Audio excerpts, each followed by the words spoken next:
Buenas tardes, estamos nuevamente aquí con esta cuarta jornada del segundo día de nuestro Seminario Internacional de Estudios Artísticos. Eh,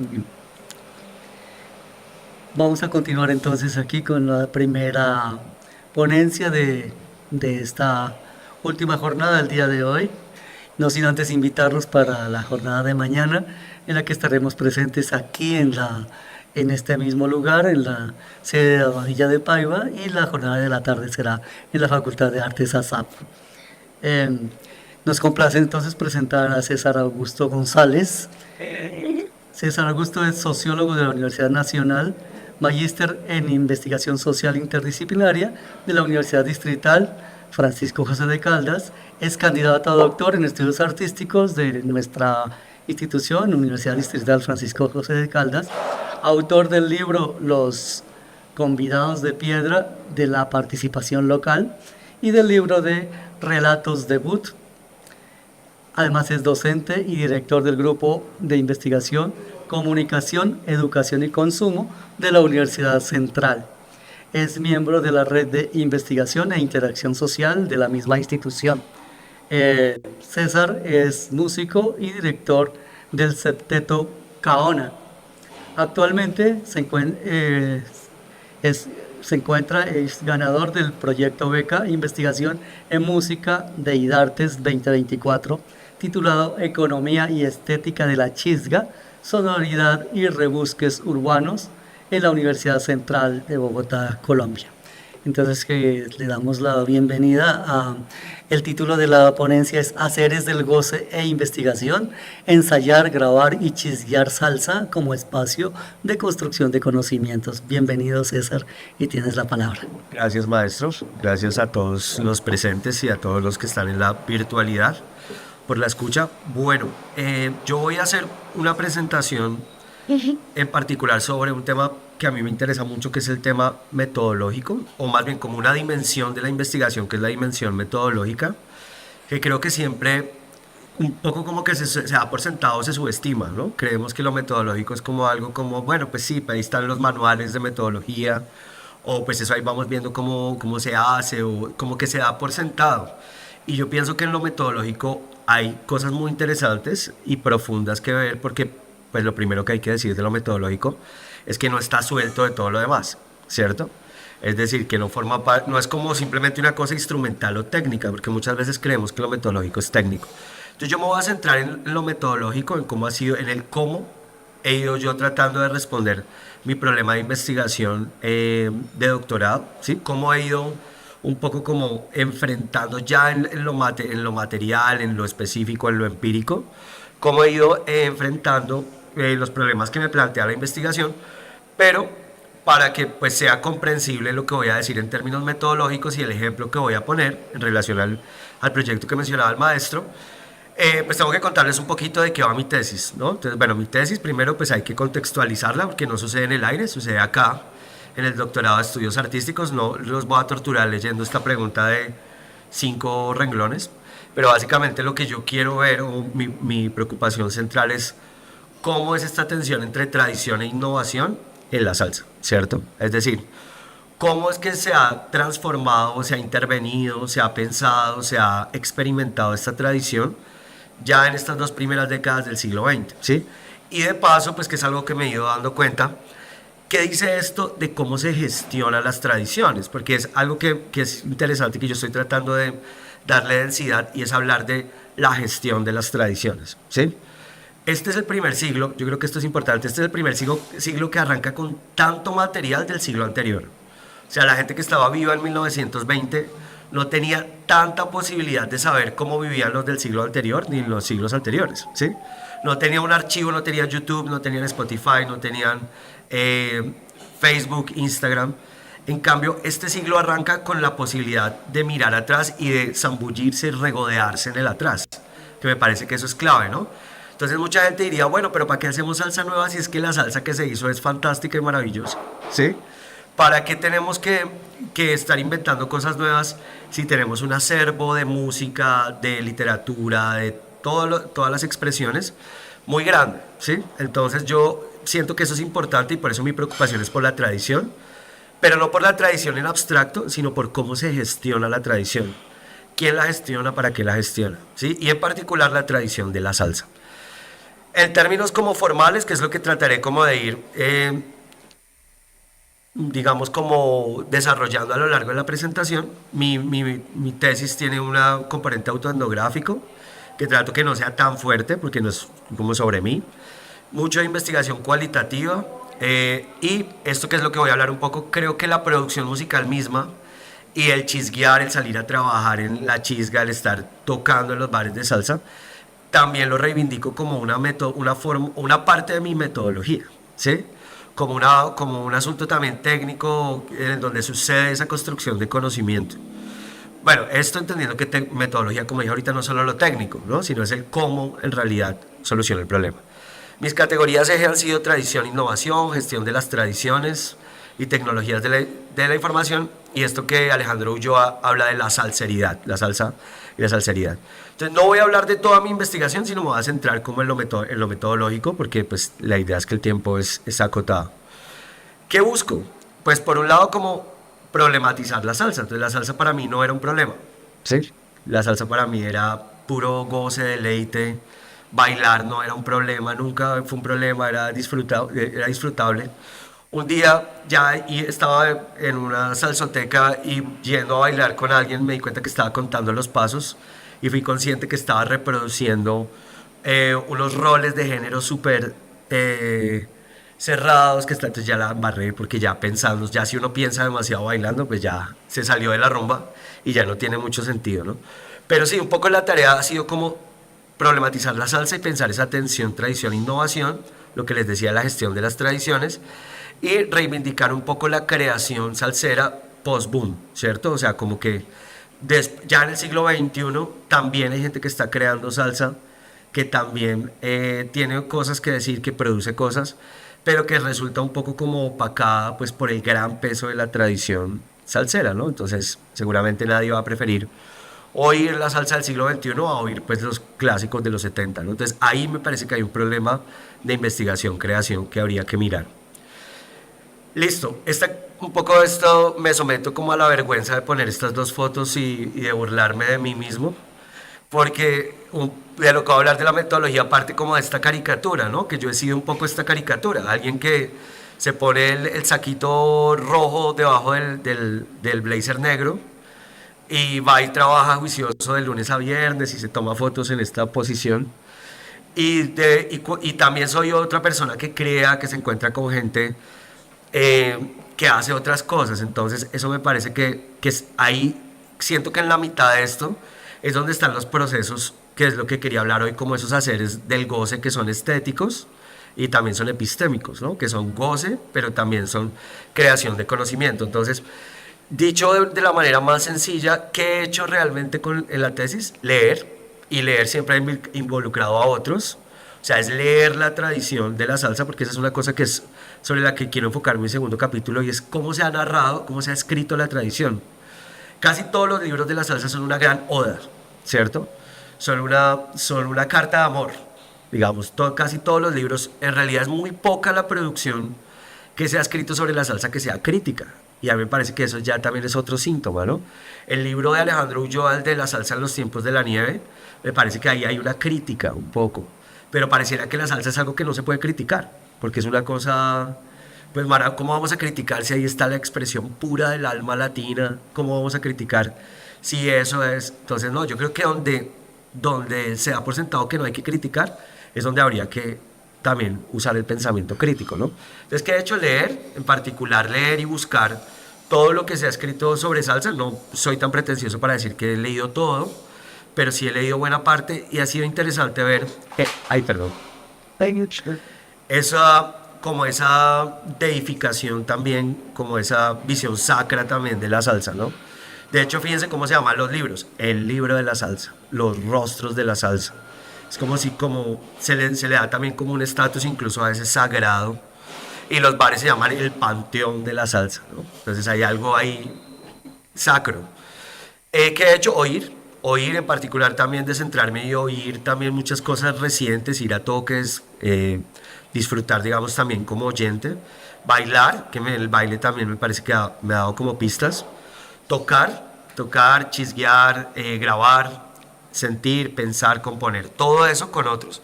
Entonces la idea es un poco salir de esta caricatura y cómo puedo, que creo que es la pregunta que yo quisiera hacer acá y es, claro, la investigación, nos dicen investigación, creación y hay un guión en la mitad. Bien, ¿quién pelea contra eso? No se puede pelear porque es una idea hermosa, ¿cierto?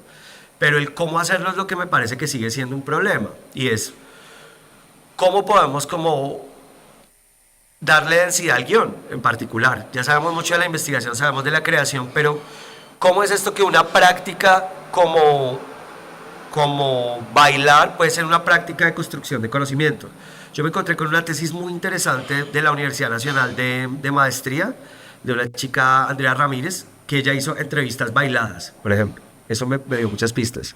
Ella era bailarina, también estaba en el tema de la salsa, y ella lo que hizo fue romper un poco la cosa de la entrevista de yo te pongo el micrófono y estamos serios, sino entrevistas bailadas, bailando con los entrevistados y poco como llevando también a través del baile el ejercicio. Entonces, creo que ahí es donde está la pregunta que yo por supuesto no tengo la respuesta y es cómo podemos en realidad hacer que una práctica creativa sea de construcción de conocimiento y cómo podamos también una práctica de construcción de conocimiento ortodoxa, de investigación científica, si se quiere, convertirla pues en un asunto estésico o del sentir, ¿sí? Entonces ahí está un poco eso, ¿no?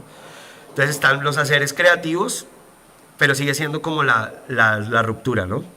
Por el otro lado, pues el proyecto, el trabajo de campo, la elaboración de productos, el concepto, la práctica y el concepto a la realización, que es como se supone que debería pasar la investigación, ¿no? Alguien crea un concepto que es el proyecto, va a la práctica, prueba que eso pasa y hace una realización. Entonces, ¿cómo podemos romper esta mirada lineal? Bueno, ya quiero explicar un poco mejor por estas dos diapositivas. La pregunta era, esta es como la visión lineal de la investigación. Entonces voy a proponer dos visiones, una lineal y una elíptica, ¿sí? La lineal es esta, ¿no? Partimos de un proyecto, hacemos trabajo de campo y elaboramos productos.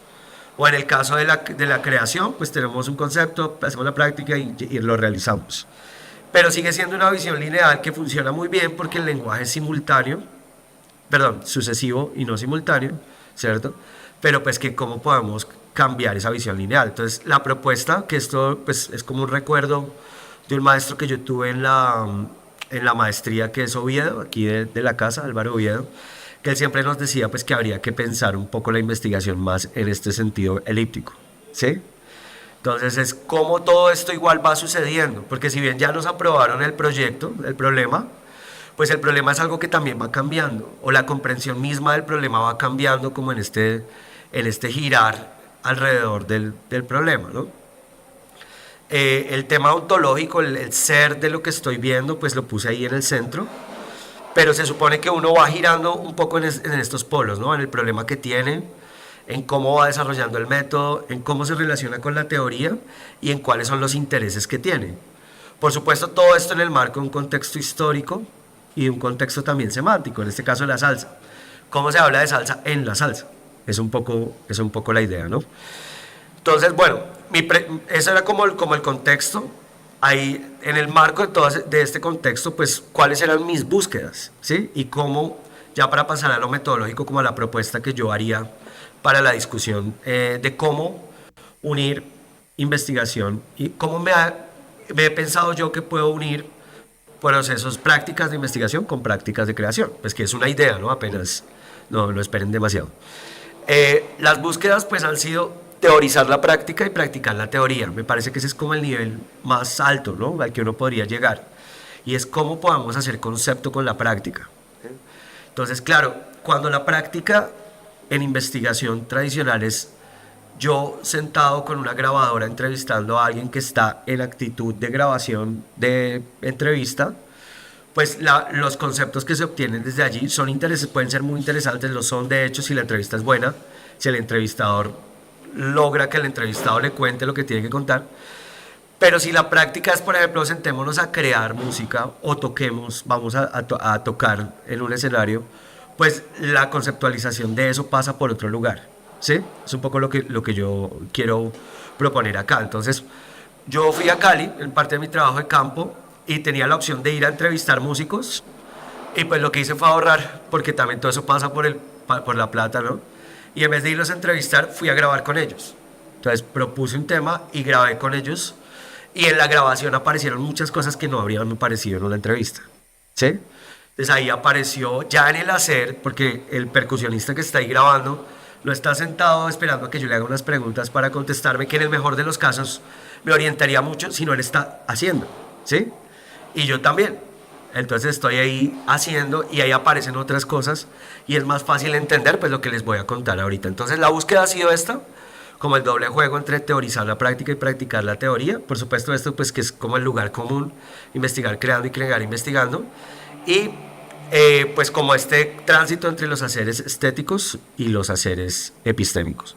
Entonces, ahora sí, ¿cuál sería mi propuesta como para organizar y pues ya mostrarles el ejemplo y poder como dialogar en torno a eso? ¿Cómo he resuelto yo como este ejercicio de articular creación e investigación? Yo vengo de la sociología, que es quizás de todas las ciencias sociales como la más eh, ortodoxa en muchos casos, ¿cierto? Y la que tiene una pretensión cientifista mayor. Entonces, para mí era importante también como descentrarme de ahí, pero también pensar o de generar un poco como un mapa de cómo podría moverme, pues como entre esas dos prácticas, ¿no? Entre la caricatura del de saquito de lana y el de la guitarra eléctrica. Bien. Entonces, yo lo organicé en estos cuatro ejes. Entonces, yo creo que puede haber diálogo entre lo creativo y lo investigativo cuando uno se mueve o hay un movimiento entre las temporalidades de la práctica. Cuando yo hago todo el ejercicio de pensar cuáles son los tiempos que estructuran la práctica que estamos viviendo, ¿sí? Es decir, si estamos haciendo un grupo de discusión, pues es un poco lo de la reflexividad también, pero enfocada al tema de los tiempos. ¿Cuáles son los tiempos? ¿Cuál es la temporalidad que se pone en juego, por ejemplo, en un ensayo? ¿Sí? Entonces, si yo convoco a una gente para ensayar un repertorio, ahí se entrecruzan un montón de cosas en términos temporales. ¿Cuál es el tiempo que tienen ellos para ir a ensayar? Ese tiempo que ellos tienen para ir a ensayar, ¿cómo juega con el otro tiempo de esas vidas, de esos cuerpos que están ahí? ¿Sí? ¿Cuánto tiempo nos cuesta montar un tema? ¿Cómo nos estamos relacionando con el tiempo mismo de la música? ¿Sí? ¿Cuáles son las épocas un poco que convergen en ese diálogo que estamos haciendo cuando estamos ensayando? Un poco por ahí va. Entonces pues ya les explico cómo entendí cada uno. El otro es como el movimiento en los lenguajes que estructuran mi práctica y es tanto en las prácticas creativas como en las prácticas de investigación y en este caso pues pensando un poco como en unirlas, ¿sí? Pues hay unos lenguajes, ¿no? Y hay una gente que sabe hablar esos lenguajes y que al saber hablar esos lenguajes tiene cierto control y cierto poder con lo que pasa allí, ¿sí? Entonces para mí era importante pensar cómo, por ejemplo, en la salsa, en la tradición de la salsa o en la chisga, cuáles eran esos lenguajes que estructuran el mundo de la chisga, ¿sí? ¿Qué quiere decir un ventú? ¿Qué es que ahorita les cuento? Un ventú, yo mismo soy, un garrotero, ¿sí? Son palabras, formas, ahí hay un lenguaje el que entienden los chisgueros y que sirve también para movilizar poder, ¿no? Y yo vengo con otro lenguaje que es el hábitus, sí, el lenguaje un poco académico, que es, entonces, cómo poder en realidad moverse o generar como una fluctuación, un diálogo entre esos lenguajes que estructuran mi práctica. Ya entendía mi práctica no solo como mía, sino mi práctica con los otros. ¿Cómo es que hablamos de crear cuando estamos creando? ¿Sí? ¿Cómo hablamos también con el público a través de lo musical? En fin. Y cómo hay un peso ahí, por ejemplo, de la tradición, porque eso fue algo que yo fui, lo que les decía, para mí la salsa siempre ha sido pues algo muy entrañable, emocional, pero pues a medida que he hecho esta investigación también me he dado cuenta como el peso tan fuerte que tiene la tradición y qué es lo que en realidad estamos sosteniendo cuando sostenemos esa forma de entender el cuerpo, lo latino, la fiesta, ¿sí? Entonces hay, como en todo, hay cosas muy positivas y hay otras cosas que son complicadas.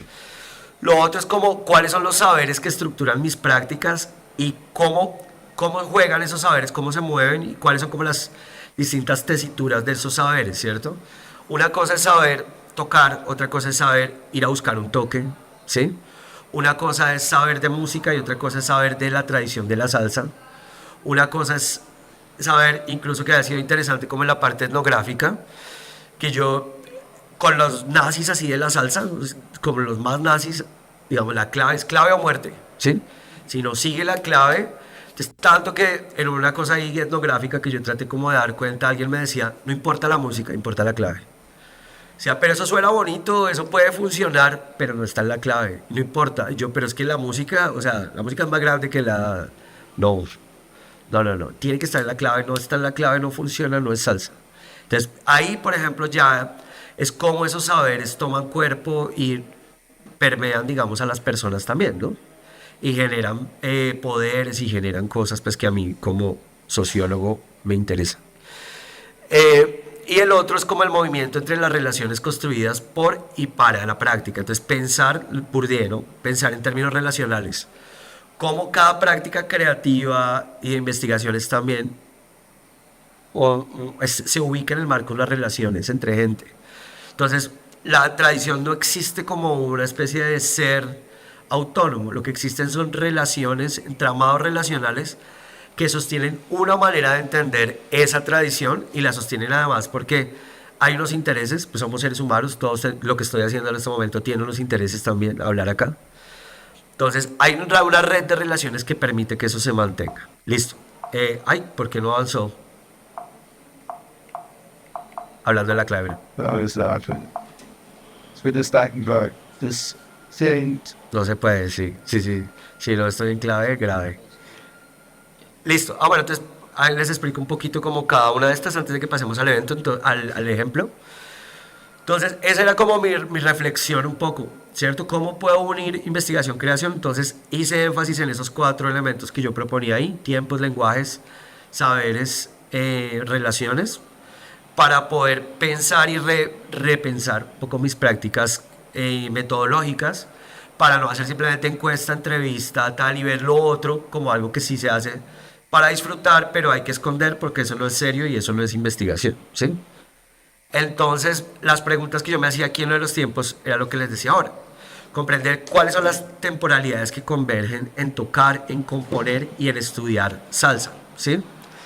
Claro, el tiempo, yo pienso que uno puede saber mucho de la gente, de los géneros, de los colectivos y demás, por su orientación al tiempo, ¿no? Hay gente que vive siempre en el después, entonces siempre está en cuando le paguen, siempre está en cuando logre el doctorado, cuando salgamos a vacaciones, ¿cierto? Hay gente que vive siempre en el pasado, hay gente también.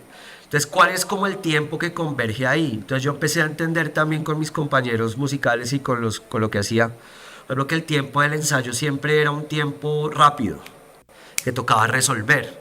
Y ahí apareció ese concepto un poco, o pues es un concepto dentro de mi etnografía, y se repite un montón, y en la gente que ha escrito sobre la chisga también, el concepto de resolver.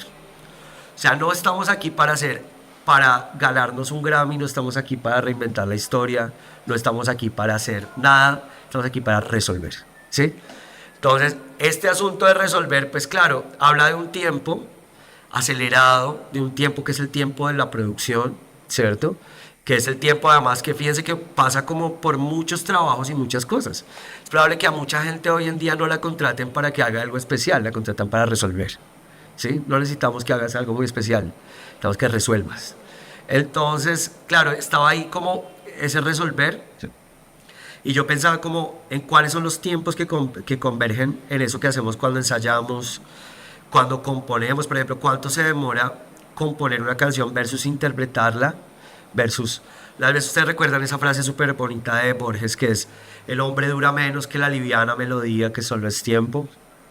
Entonces es muy bonito y eso como juega el asunto del tiempo en la música, porque la música es tiempo, ¿sí? Es una forma de organizar el tiempo y las alturas también de los sonidos, pero fundamentalmente es una manera de jugar y de organizar con el tiempo, y el tiempo humano pues es mucho menor que el de muchas melodías, ¿no? El de algunas más bien, la mayoría perecen, ¿no? Pero ¿cuánto nos cuesta montar una canción? ¿Cuánto nos pagan por tocar la canción? El caso económico.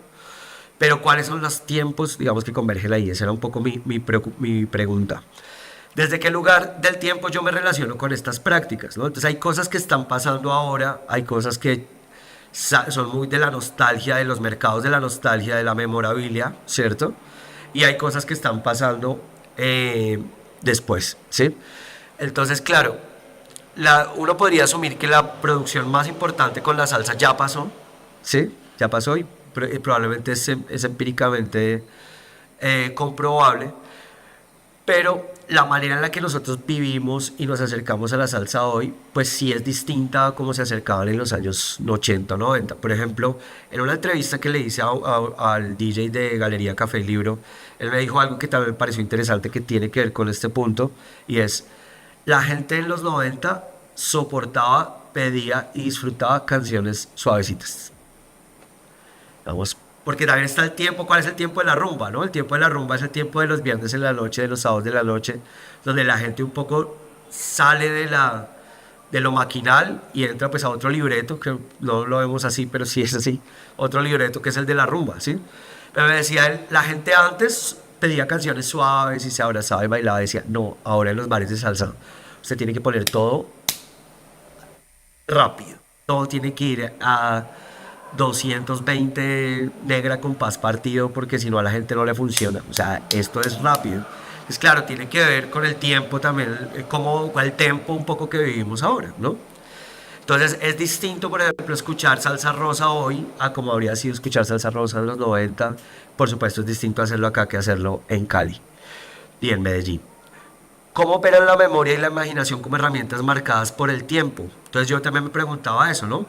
¿Cómo recuerdo cuando estoy creando o estoy haciendo investigación y cómo imagino? Entonces, claro, también como bien nos dice Halbach, uno recuerda siempre en presente. El recuerdo siempre es cambiante. Vamos, el pasado es un asunto plástico también porque uno lo va cambiando la manera en que lo recuerda. Entonces yo también voy transformando un poco tanto la proyección de cómo hacer esta actividad creativa como el recuerdo, con cómo involucro el recuerdo. Y pues, ¿qué me dice la tensión entre tradición e innovación en la manera que está organizado el tiempo de la salsa?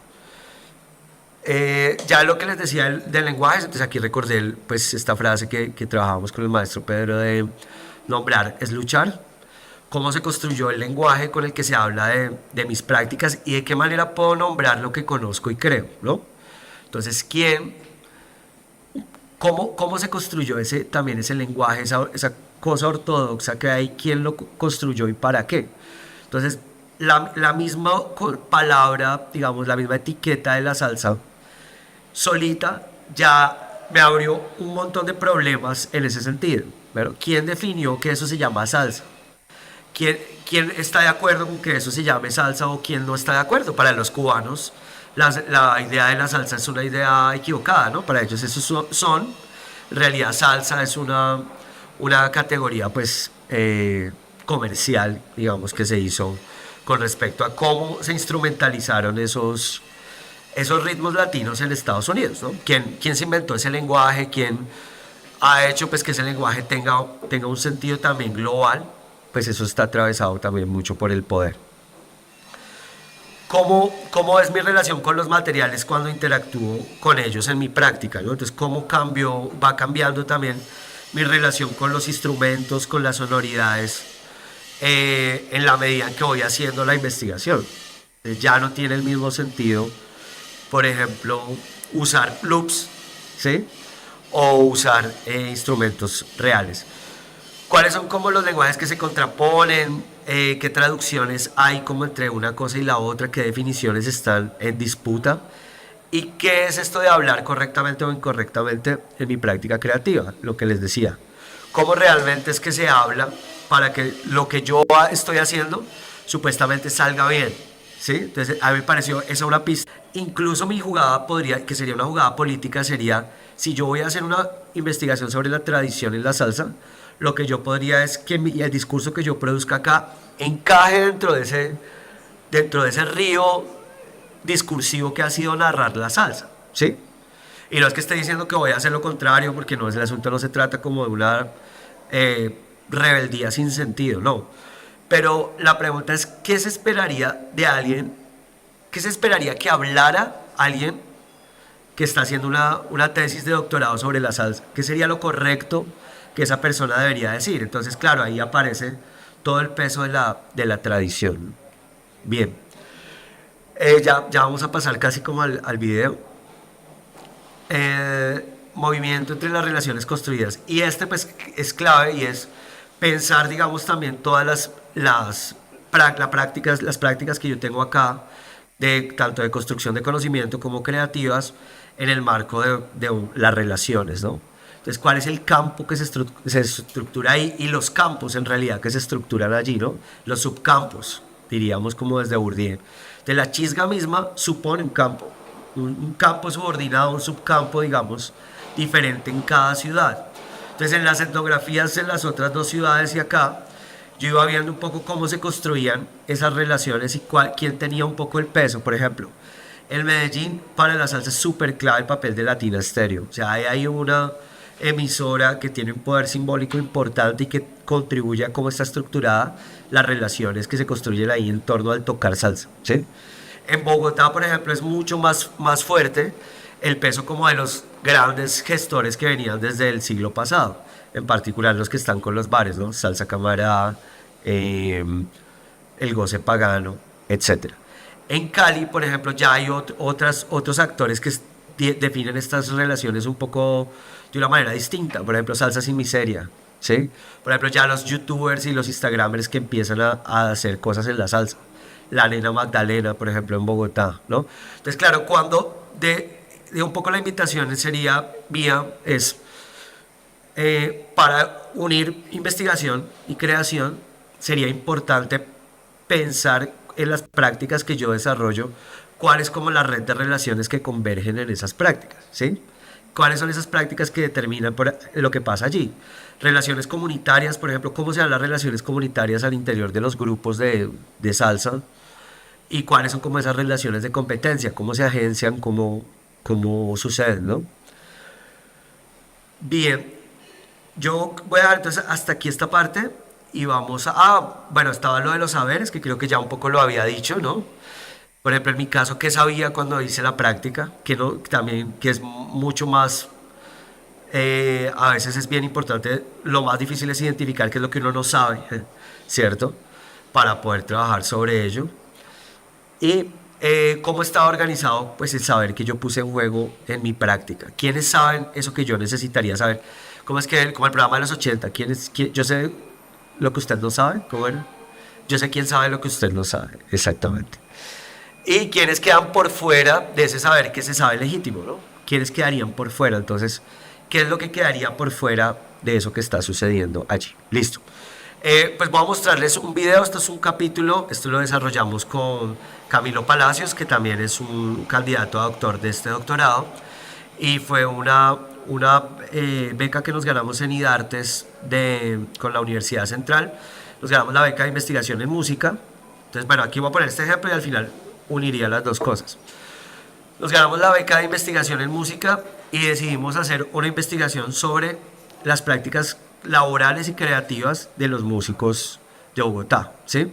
Y hicimos un documental con cuatro historias de cuatro músicos muy distintos, ¿sí? Entonces queríamos músicos que fueran de edades distintas, que tuvieran roles distintos. Entonces hay una violinista, hay una cantante, hay un percusionista, hay un guitarrista, que tuvieran también géneros, interpretaran géneros distintos, ¿cierto? Que tuvieran capitales sociales, culturales también diferentes y que no tuvieran pues como una producción musical grande, sino que fuera gente un poco que no ha tenido tanto el chance de ir a componer, a grabar, etcétera. Entonces con estos cuatro músicos lo que hicimos fue contar la historia de cada uno de ellos. No la historia, digamos que la técnica no es historia de vida, sino relato de vida. Es decir, más que contar toda la historia, porque eso es un trabajo muy largo, nos centramos un poco como en la parte relevante de la historia, pues como para el trabajo que estábamos haciendo. Y decidimos, que es un poco lo que yo decía al principio y es lo que va a volver al final, romper esta idea de vamos a ir a hacer simplemente una entrevista, sino venga más bien ensayábamos, grabábamos, ¿sí? Y ya en el hacer práctico, en el hacer creativo, pues apareció realmente pues lo que sucedió en la investigación, para romper un poco como es con esta mirada simplemente de extractivista. Entonces, ¿qué hora es? ¿Cuánto tiempo tengo? Amigos. Please. todo lo que necesite. Vale, el video dura 15 minutos, entonces pasémoslo y hacemos 5 minutos de... ¿Sí, está bien? Listo, vale.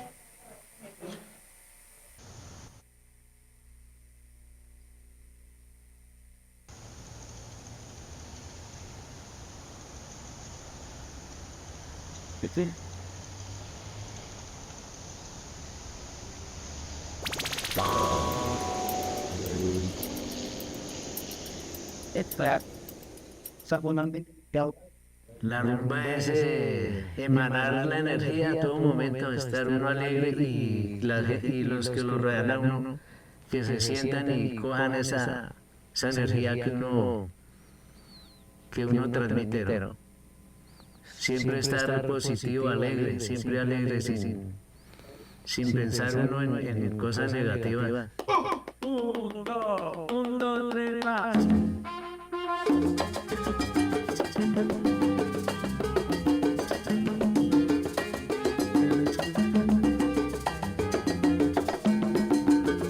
Hola, soy César González Vélez, soy investigador, creador y quiero presentarles la historia de 4 músicos que le ponen ritmo, armonía y melodía a las plataformas, las fiestas, los bares, las calles de esta ciudad. Acompáñenme a conocer de cerca cómo trabajan y cómo crean los habitantes de la ciudad Solona. Empecemos con Álvaro. A veces parece que los instrumentos buscan a las personas y los instrumentistas terminan pareciéndose un poco a los instrumentos que tocan. A mí me parece que eso pasa con Álvaro, ya se me haría muy loco ver a Álvaro sin una conga en la mano. Muchos de los amigos, de los cómplices con los que él empezó a tocar ya no están en la música, pero para Álvaro la opción fue siempre quedarse hasta el último compás. Cuando lo invité, le dije que fuéramos a crear una canción, Álvaro se puso muy contento.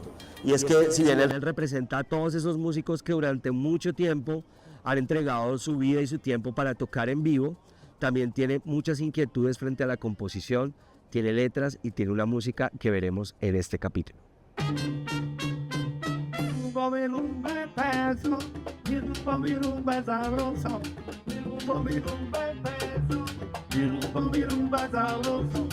La canción, la idea fue, o sea, expresar cómo me inicié yo en la música, ¿no?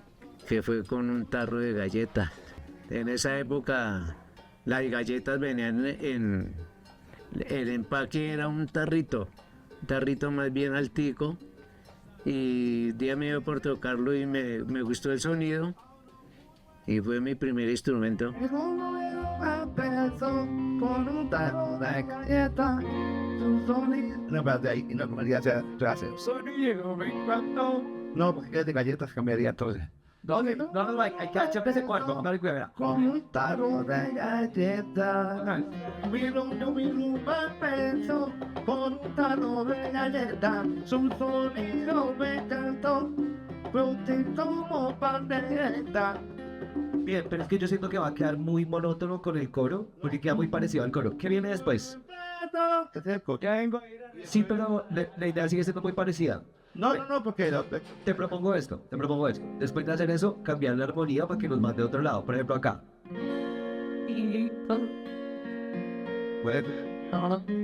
Más o menos a la edad entre 11 o 12 años que vine a integrar por primera vez un grupo con unos vecinos.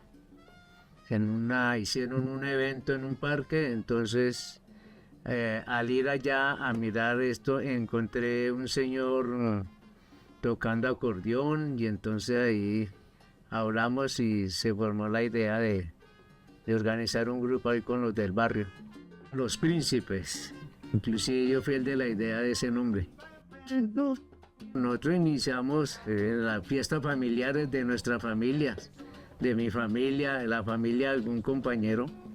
Allá íbamos y entonces esa era la gozadera de uno emitir la música. Y por medio de eso entonces ya la gente fue a conocernos, buscaban para contratarnos, ¿no? Eso.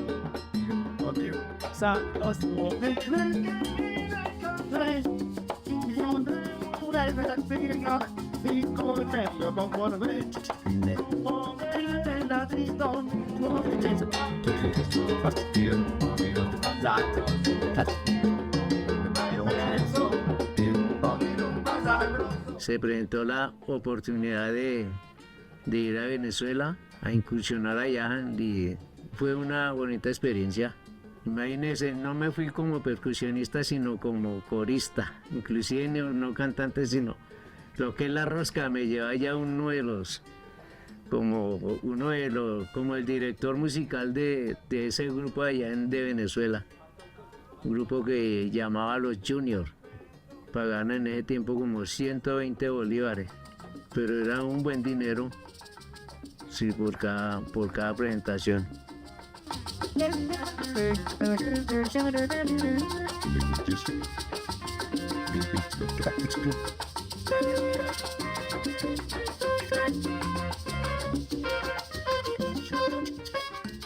En una ocasión que me llamaron a mí para acompañar a un cantante, el cantante que íbamos a acompañar era un jovencito de unos 22 años. Llevaban de corista a un señor ya no tan de edad, ¿no?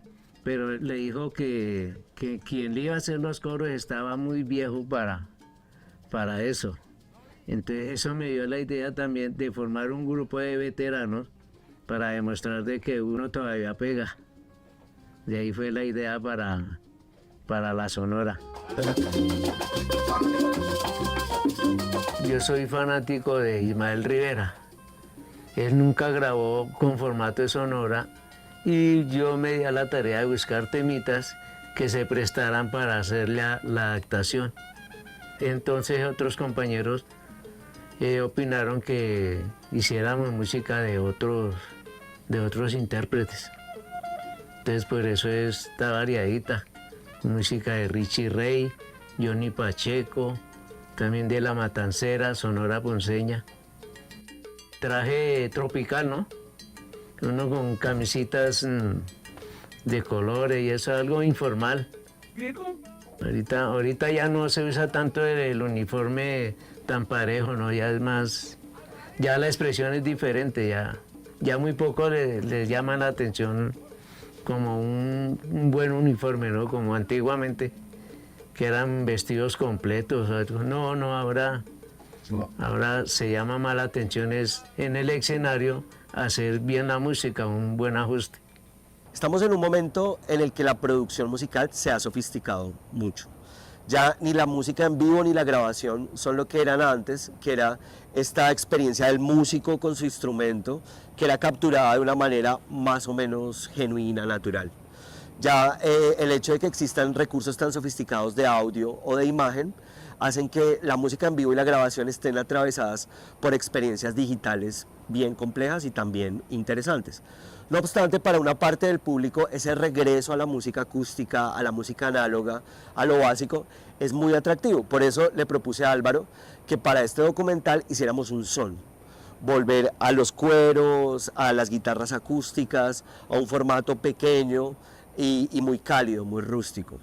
También porque esto resuena con la historia y con lo que propone la Sonora Ya la Haré, porque para ellos es clave en la ciudad mostrarle a las nuevas generaciones un poco cómo es esa salsa gorda, esa música hecha con instrumentos. Me parece que también es representativo de muchos músicos que, si bien viven en el momento actual, siguen reivindicando la música acústica, en vivo, en directo, con todo lo que esto implica.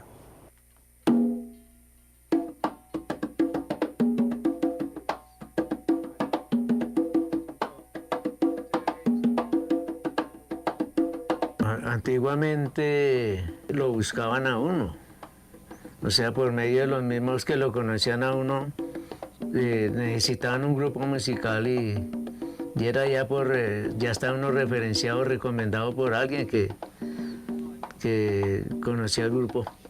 Eso era antes. Ahora pues, sí se ha cambiado un poco, ya las relaciones vienen ya con el avance de la comunicación. Entonces ya le toca a uno manejar redes sociales, ¿no? No soy muy experto en eso, ¿no? No tengo, pero ya estamos cogiéndole como el tirito. Por ahí pido ayuditas por ahí de una sobrina, por ahí me ayuda a elaborar los flyers y eso.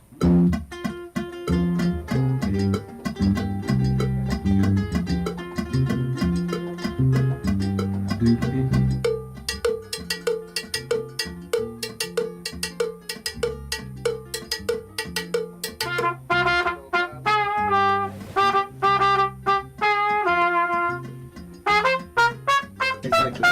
también la puede uno hacer con voces, hacerla con vocesión. La voz, hacer el corito.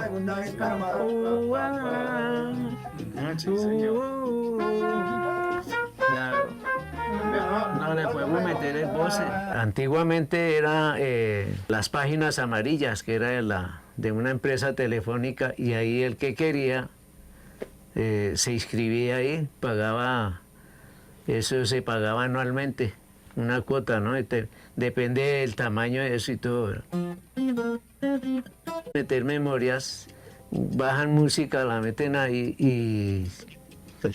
y eso le ha quitado, ha desvalorizado el trabajo del músico, lo ha desvalorizado bastante. Y ya la gente como que se está acostumbrando, se acostumbró a eso. Pagan cualquier cosa ahí con tal que una persona escuchar la música y listo. Y personas que ni músicos son y se hacen ya llamar orquesta. Y es lamentable eso. Rumba, rumba se va. Rumba se va. ¿Así? No. Tantas cosas bonitas que hemos dado nosotros, tanto que hemos sacrificado nuestras vidas por algo tan bonito como es la música. Y lo puedo decir con la ciencia cierta, hay muchos músicos de Bogotá que hacen otras cosas. Yo afortunadamente hago lo mismo, grabo, produzco cosas, voy canto con la orquesta, hago coros, hago mis shows, aparte de que yo soy ex cantante de otras orquestas grandes y canto esas canciones con pistas en bares. Pero es muy triste decir que ya la gente no quiere pagar. Es decir, si te ponen a escoger entre un reggaetonero y a ti, al reggaetonero le pagan un poco de plata y por al salsero no le pagan el mismo plata, si a nosotros nos toca estudiar y mucho más, incluso. No estoy en contra de ningún género. Cada género tiene sus pros, sus contras, pero sinceramente pienso que a nosotros nos ha tocado trabajar y estudiar más para ver qué es lo que está pasando ahorita. Realmente está muy complicada la situación aquí en Bogotá. Mi rumba empezó. Mi rumba. Que me ha enseñado la música, conocer mucha gente de cosas que le pasan a uno, ¿no? Que afortunadamente no he tenido una vida así muy triste ni nada, no, más bien siempre alegre. Mi